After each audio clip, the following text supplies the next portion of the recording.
બહુ મારે તો દુઃખ સાથે કહેવું પડે છે કે કરોડો રૂપિયાના ખર્ચે આ વિધાનસભા ભવન ચાલે છે. કરોડો રૂપિયાના પગાર, કરોડો રૂપિયાના ખર્ચાઓ એટલા માટે પબ્લિક કરે છે કે પબ્લિકના વિષય ઉપર કોઈ વાત થાય. મેં જોયું કે ભાજપના એક માનની ધારાસભ્યશ્રી ઊભા થયા અને સરકારને રજૂઆત કરી કે અમને ક્રિકેટની સ્ટેડિયમની ટિકિટ ન મળી, ન્યૂઝીલેન્ડ અને ભારતની ક્રિકેટની ફાઇનલની ટિકિટ નથી મળતી, તો સરકાર કંઈક ટિકિટની વ્યવસ્થા કરે.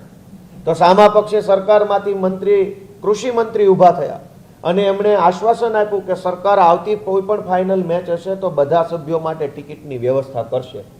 આટલી જ ગંભીરતા, જે બાળકોને શાળામાં એડમિશન નથી મળતું એના માટે કેમ નહીં?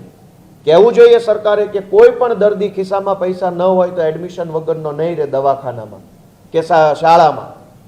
શાળામાં જગ્યાઓ નથી, દવાખાનામાં ખાટલાઓ નથી, ગરીબ માણસને બસમાં ટિકિટ મળતી નથી કેમ કે બસ જ આવતી નથી.